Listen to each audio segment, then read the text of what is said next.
2-1 এগিয়ে থাকার পরে জমে উঠেছে ইংল্যান্ড এবং ইন্ডিয়ার মধ্যকার চতুর্থ টেস্ট।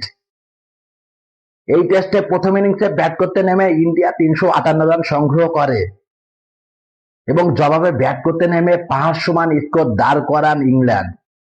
669 রান সংগ্রহ করে তারা 10 উইকেট হারিয়ে।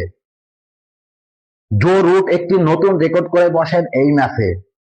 Rahul Dravid, Jack Kallis, Ricky পন্টিংদের ছাড়িয়ে তিনি এখন দ্বিতীয় রান স্কোরার টেস্টে এবং তার সামনে এখন 38টা সেঞ্চুরি এবং সচিন টেন্ডুলকারকে ছাড়িয়ে যাওয়ার সম্ভাবনা রয়েছে তার।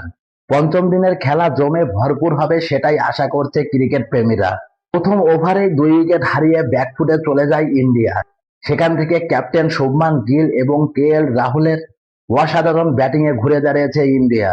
শেষ পর্যন্ত তারা 174 রান করেছে 2 উইকেটের বিনিময়ে এবং 137 রান এখনো তাদের শোধ করতে হবে, তারপরে তাদের টার্গেট দিতে হবে।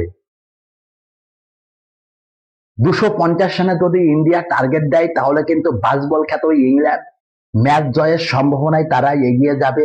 আজকের ম্যাচ জিততে পারলেই ইংল্যান্ড সিরিজ জিতবে, সেই কারণেই তারা এই রিস্কটি নেবে বলে আমি ধারণা করি। শেষ দিনের পেসে বোলিংটাই বেশি দাপট পাবে আমি এই আশাই করছি, কারণ আজকে পিচের বয়স 5 দিন। 5 দিনের দিন যে কোনো বোলাররাই বাড়তি সুবিধা পাবে। সেঞ্চুরির সামনে দাঁড়িয়ে আছে কেএল রাহুল এবং শুভমান গিল।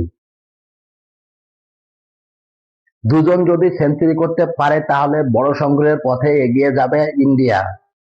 এই ম্যাচ ড্রয়ের কোনো সম্ভাবনাই আমি দেখতে পাচ্ছি না, হার জিত হওয়ার সম্ভাবনাই দেখছি, কারণ এটা হলো ইংল্যান্ড এবং ইন্ডিয়ার ম্যাচ।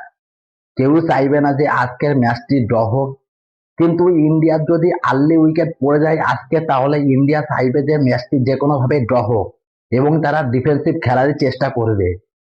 সো ম্যাচটি দেখতে আপনারা ভুলবেন না। সবাইকে আজকের দিনের খেলাটি দেখার জন্য আমন্ত্রণ রইল। ধন্যবাদ সবাইকে।